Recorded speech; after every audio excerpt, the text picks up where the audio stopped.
नमस्कार दोस्तों, मैं अर्जुन आपका स्वागत करता हूँ स्टी बाय अर्जुन के यूट्यूब चैनल में। तो दोस्तों, आज की हमारी क्लास है संसद यानी पार्लियामेंट के बारे में। दोस्तों, आज की हमारी पहली क्लास है। तो दोस्तों, वीडियो को अंत तक जरूर देखना ताकि सभी क्वेश्चन जो है आपको आसानी से याद हो जाएं। साथ ही दोस्तों, अगर आप हमारे चैनल पर पहली बार आएँ तो हमारे चैनल को भी सब्सक्राइब कर लीजिएगा, साथ ही बेल आइकन को प्रेस कर लीजिएगा ताकि हमारे आने वाले वीडियो का नोटिफिकेशन जो है आप तक पहुँचता रहे। चलिए दोस्तों, वीडियो को स्टार्ट करते हैं। तो आज की क्लास में हम जानने वाले हैं संसद यानी पार्लियामेंट के बारे में जानेंगे।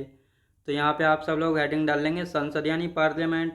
अब दोस्तों, आज की क्लास में हम जानने वाले हैं कि केंद्र सरकार किस प्रकार कानून बनाती है और राज्य सरकार जो है किस प्रकार कानून बनाती है। इन सभी के बारे में अच्छे से जो है जानेंगे। अब दोस्तों, यहाँ पे हम पहले जो इनकी एक दो पॉइंट इनकी थ्योरी हम समझेंगे और उसके बाद जो हम आगे की जो है चर्चा करेंगे। तो यहाँ पे हम बात करते हैं विधायिका। तो विधायिका की यदि बात करते हैं, विधायिका यानी लेजिस्लेचर, तो इसका मतलब होता है क्या? तो विधायिका का काम क्या होता है?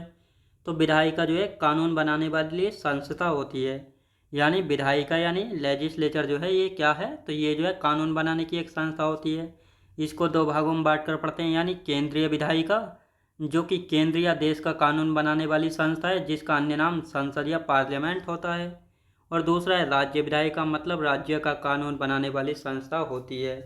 तो जो विधायिका या लेजिस्लेचर होती है, इसको जो हम दो भागों में बांट कर पढ़ते हैं, यानी केंद्रीय विधायिका। केंद्रीय विधायिका का काम होता है केंद्र या देश का कानून बनाना, और साथ ही इसका अन्य नाम संसद या पार्लियामेंट भी हम कहते हैं। राज्य विधायिका की हम बात करेंगे तो ये जो है राज्य का कानून बनाने वाली संस्था जो है होती है। अब पहले हम दोस्तों किसके बारे में? संसद के बारे में बात करेंगे और इसके बाद जो है राज्य विधायिका के बारे में बात करेंगे। तो अब यहाँ पे संसद यानी केंद्रीय विधायिका, संसद यानी केंद्रीय विधायिका की यदि बात की जाए तो इसको संविधान के भाग 5 में रखा गया है। तो क्वेश्चन पूछ लिया जाता है, जो संसद यानी पार्लियामेंट है जिसको हम केंद्रीय विधायिका भी कहते हैं, तो इसको संविधान के किस भाग में रखा गया है? तो संविधान के भाग 5 में रखा गया है। तो ये आपको अच्छे से याद रखना है। अब आर्टिकल 79 की हम बात करते हैं। तो आर्टिकल 79 क्या कहता है? आर्टिकल 79 की यदि बात की जाए तो ये कहता है संसद की संरचना, यानी संसद की संरचना के बारे में बात की जाती है। तो संसद की संरचना की यदि बात करते हैं तो इसमें जो है कितने लोगों से जो है मिलकर बनी होती है? तो राज्यसभा, लोकसभा व राष्ट्रपति, इन तीन के द्वारा जो है मिलकर बनती है संसद। तो ये आपको अच्छे से याद रखना है। यानी राज्यसभा, लोकसभा और राष्ट्रपति, ये तीन होते हैं संसद में, और इन्हीं तीनों के द्वारा जो है कोई भी कानून जो है बनाया जाता है। इन तीनों में से अगर कोई भी एक नहीं होगा तो कोई भी कानून नहीं बनेगा। तो ये आपको याद रखना है, क्योंकि जब कोई भी बिल या विधेयक जो है पहले राज्यसभा या लोकसभा में पेश होता है, उसके बाद जो है दोनों सदनों में ये पास होगा। पास होने के बाद ये कहाँ पर जाएगा? राष्ट्रपति के पास। जब राष्ट्रपति इस पर सिग्नेचर करेंगे या हस्ताक्षर, तभी जो है कोई भी विधेयक या बिल जो है क्या बनेगा? एक्ट यानी अधिनियम बनेगा। तो ये आपको याद रखना है। अब जो राज्यसभा है इसका अन्य नाम क्या है? इसको राज्यों का परिषद या उच्च सदन भी कहा जाता है। और साथ ही जो लोकसभा है इसको आम सदन या लोगों का सदन या निम्न सदन जो है इसको कहते हैं। अब लोकसभा को निम्न सदन, राज्यसभा को उच्च सदन क्यों कहा जाता है? तो इसको भी मैं आपको बताऊंगा क्या कारण जो है रहा है जिसके कारण जो है लोकसभा को निम्न सदन कहा जाता है और राज्यसभा को उच्च सदन कहा जाता है। तो यहाँ पे हम बात करते हैं संसद का मुख्य कार्य, यानी संसद का मेन कार्य क्या होता है? तो कानून बनाना होता है, आप सभी को पता है। यानी संसदीय पार्लियामेंट जो है इसका काम क्या होता है? कानून बनाने का। आप सभी को पता है कानून बनाना किसका काम है? संसद यानी पार्लियामेंट का काम होता है। और ये कानून बनाने की प्रक्रिया क्या है? तो इसको आप एक बार देख लेंगे कि कानून जो है किस प्रकार से बनते हैं। तो दोस्तों, ये हमने बनाई संसद यानी पार्लियामेंट। अब आप सभी को पता है संसद यानी पार्लियामेंट में कितने सदन होते हैं? दो सदन होते हैं, राज्यसभा और लोकसभा, जिसमें राज्यसभा उच्च सदन कहलाता है और लोकसभा निम्न सदन। राज्यसभा के सदस्य जो है इनका जो चुनाव होता है इनडायरेक्ट होता है, यानी इनमें आम जनता भाग नहीं लेती है। जबकि जो लोकसभा के सदस्य होते हैं इनको जो है जनता के द्वारा जो है चुनकर भेजा जाता है। अब यहाँ पे हम बात कर रहे हैं कानून कैसे बनता है।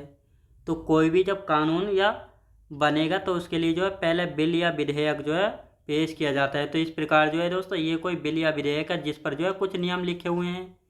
तो इसको मान लेते हैं पहले ये लोकसभा में पेश किया गया, जिसमें वर्तमान में 543 सदस्य हैं लोकसभा में।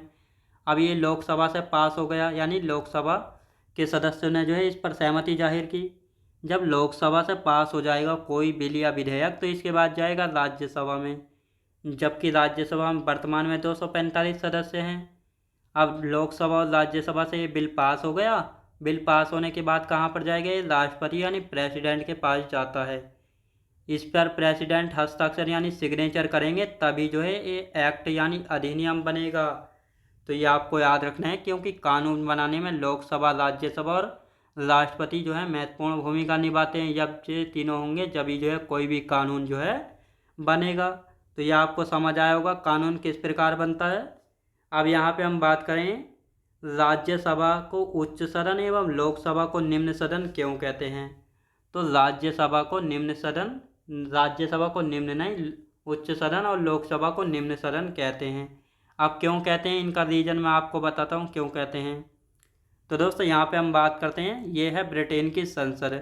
तो ब्रिटेन की जो संसद है इसमें भी 2 सदन हैं, यानी एक है हाउस ऑफ कॉमन्स जिसको HOC कहते हैं, जो कि निम्न सदन है। यानी जो हाउस ऑफ कॉमन्स है जिसको HOC जो है कहा जाता है, इसमें जो है आम जनता के द्वारा चुनकर जो है सदस्य भेजे जाते हैं। और दूसरा सदन कौन सा है, हाउस ऑफ लॉर्ड्स जिसको HOL यानी उच्च सदन जो है कहा जाता है। यानी पहले ब्रिटेन में क्या था, तो ब्रिटेन में जो है बड़े बड़े जमींदार थे जिनको जो है बहुत फ़ायदा था। लेकिन जब ब्रिटेन में संसद बनी तो यहाँ पर जो है 2 संसद बन गए। तो राजा महाराजा जो ज़मींदार थे इन्होंने कहा कि हमें भी कुछ पावर्स दी जाएं, तो हमें भी जो है इसमें कुछ शक्तियाँ दी जाएं। तो इसीलिए जो है दोस्तों इन्होंने कहा कि हमें भी जो है इसमें जगह मिलनी चाहिए। इसीलिए जो है इनको भी जो है राज्यसभा की तरह उच्च सदन यानी हाउस ऑफ लॉर्ड्स में जो है जगह दी गई। अब दोस्तों इन्हें पता है कि जो हाउस ऑफ लॉर्ड्स है इसमें जो है शक्तियाँ कम हैं, लेकिन इन्होंने कहा कि हमें पता है हाउस ऑफ लॉर्ड्स की जो है शक्तियाँ कम है, लेकिन हमको जो उच्च सदन कहा जाए। तो इसीलिए जो है हाउस ऑफ लॉर्ड्स को जो उच्च सदन और हाउस ऑफ कॉमन्स को जो है निम्न सदन जो है कहा जाता है। लेकिन एक्चुअल यानी वास्तविक जो शक्तियाँ हैं निम्न सदन में ही हैं। तो ये आपको याद रखना है। और हमने भारत में जो संसदीय व्यवस्था ली है कहाँ से ली है, ब्रिटेन से ली है, बिल्कुल सेम। यानी जो ब्रिटेन की ये निम्न सदन है इसी को भारत में लोकसभा कहा जाता है, और जो उच्च सदन है इसी को राज्यसभा कहा जाता है। बिल्कुल सेम इसी बेस पर लिया गया है।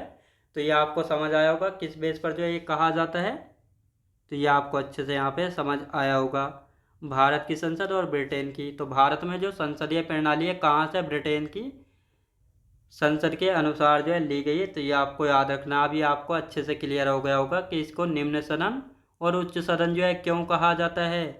अब लोकसभा की हम बात करते हैं, तो भारत में जो लोकसभा है एक्चुअल शक्ति जो लोकसभा में ही है, लेकिन उच्च सदन किसको कहा जाता है, राज्यसभा को। तो ये आपको याद रखना है।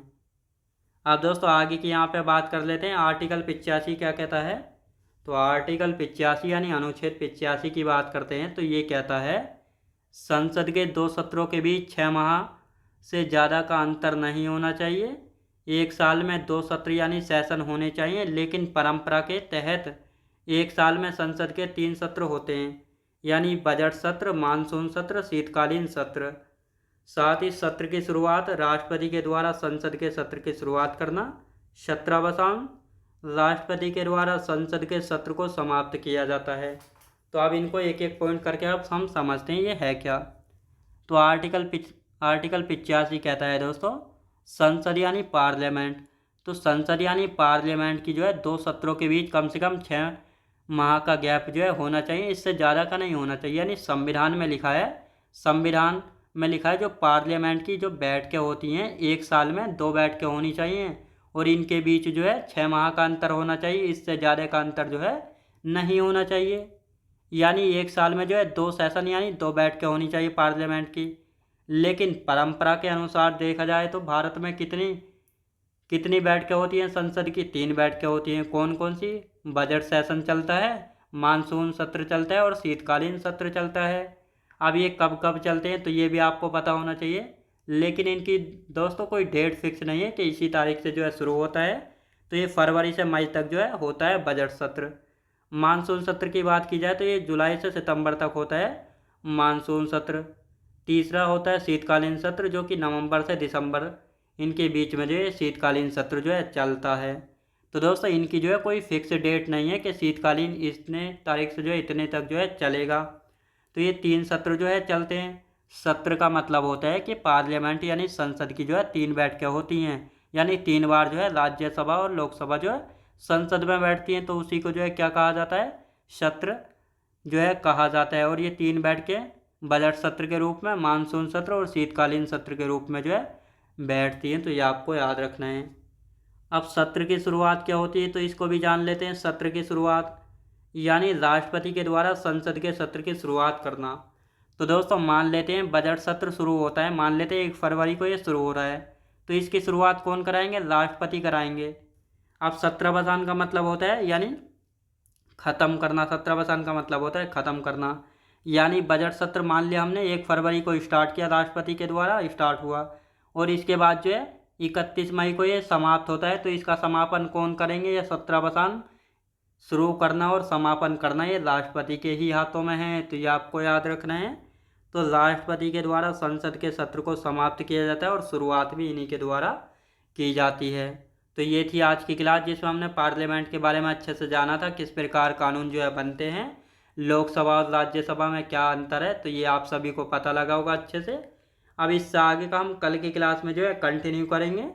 तो दोस्तों मैं उम्मीद करता हूँ आपको वीडियो क्वालिटी, कंटेंट वगैरह सभी कुछ आपको पसंद आया होगा। पसंद आया तो लाइक शेयर और सब्सक्राइब करना बिल्कुल भी ना भूलें। साथ ही दोस्तों अगर आप हमारे चैनल पर पहली बार आएँ तो हमारे चैनल को भी सब्सक्राइब कर लीजिएगा, साथ ही बेल आइकन को प्रेस कर लीजिएगा, ताकि हमारे आने वाले वीडियो का नोटिफिकेशन आप तक पहुँचता रहे।